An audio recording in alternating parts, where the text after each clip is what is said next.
E aí, oitavo ano? Hoje nós vamos continuar falando sobre a América Latina, especificamente sobre a economia da América Latina. Então, como a gente pode classificar a América Latina? Nós temos primeiro alguns países que são industrializados, que a gente chama de países emergentes, tá? Que é o caso do nosso país, o Brasil, é o caso da Argentina, da Colômbia, é o caso do México e também do Chile, né? Que são países que se destacam por ter essa dinâmica industrial, consegue ter um comércio mais diversificado.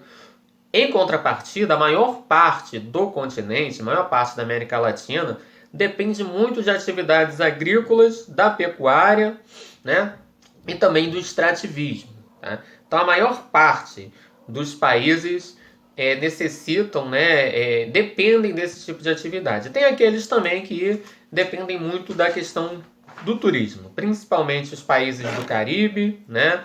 Algumas cidades aqui da América do Sul também. Então, nós temos essa diversidade aqui nessa região da América Latina. E aí o livro começa a demonstrar as características, né, de diversos países da América Latina. Então, o Brasil, ele começa, né, citando que o Brasil ele também depende muito de algumas atividades extrativistas, né, como a mineração, como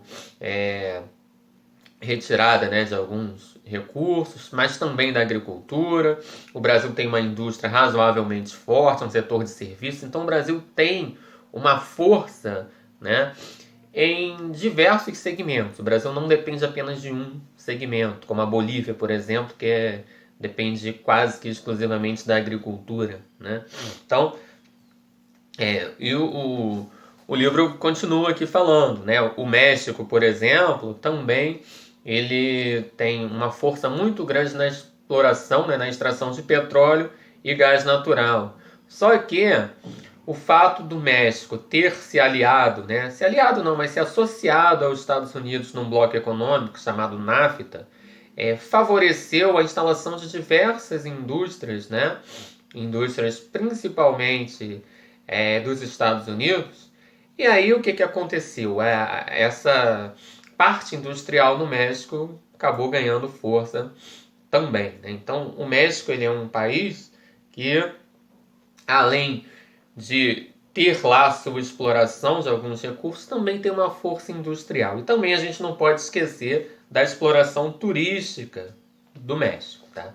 Lembrando mais uma coisa, que tanto o Brasil quanto o México são países que, apesar de serem industrializados, eles têm uma desigualdade social muito grande. Né? Enquanto você tem uma elite muito forte, né? Ganhando muito dinheiro, você tem o trabalhador explorado nesses dois países.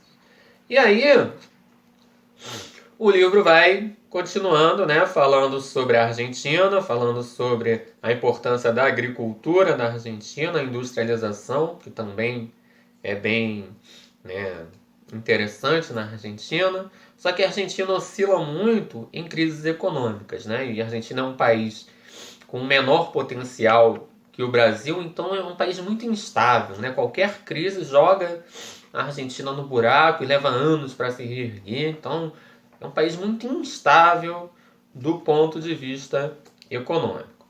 Outro país que tem uma industrialização, né, latente aí é o Chile, né, que também explora alguns recursos, né, principalmente o cobre. Está aqui no livro. Ó. O Chile exportava quase exclusivamente cobre até os anos 70. Né? E aí ocorreu um processo de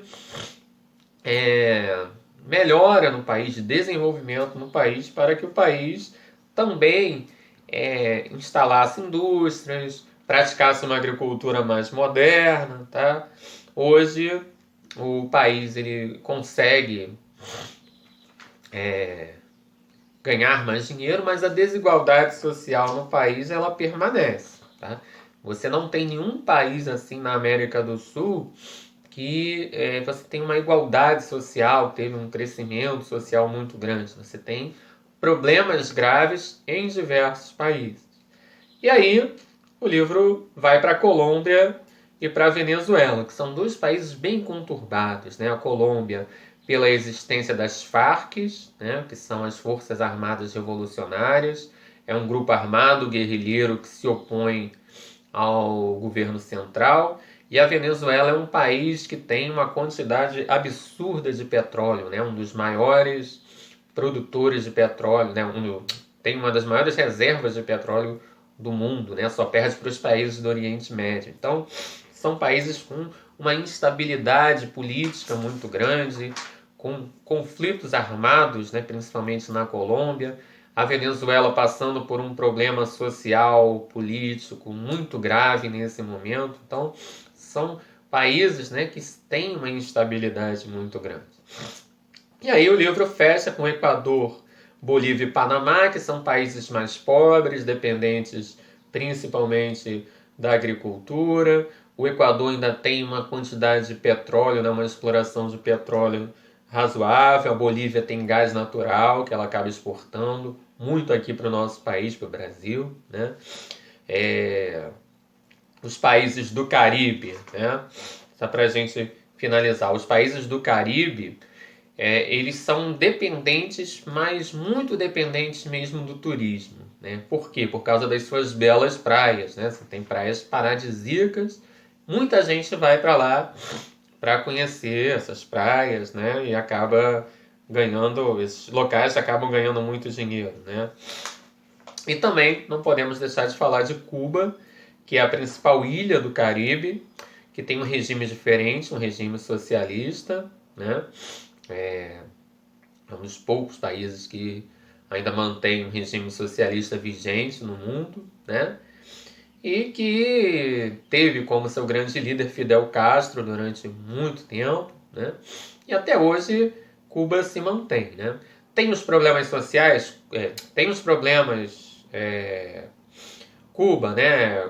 Com falta de tecnologia, tecnologias mais atrasadas, porém alguns setores lá são super avançados. A medicina de Cuba é uma das melhores do mundo, as escolas de Cuba são muito boas, né? Então, há um investimento nesses setores que são vitais para a sociedade. Então, Cuba tem setores muito bons na sociedade. Em contrapartida, falta tecnologia mais avançada, né? Falta alguns produtos mais sofisticados, né? Parece, né? Quando a gente olha assim, parece que Cuba parou no tempo, mas tem lá também o seu lado positivo nos setores mais básicos, né, da vivência humana. Tá? Então, para finalizar aqui, não deixem de fazer exercício aqui dessa página aqui, tá? Para a gente fixar a matéria desse conteúdo aí da economia da América Latina. E na próxima aula a gente vai falar sobre a população dessa região, a população da América Latina. Então, até a próxima, pessoal. Fiquem com Deus.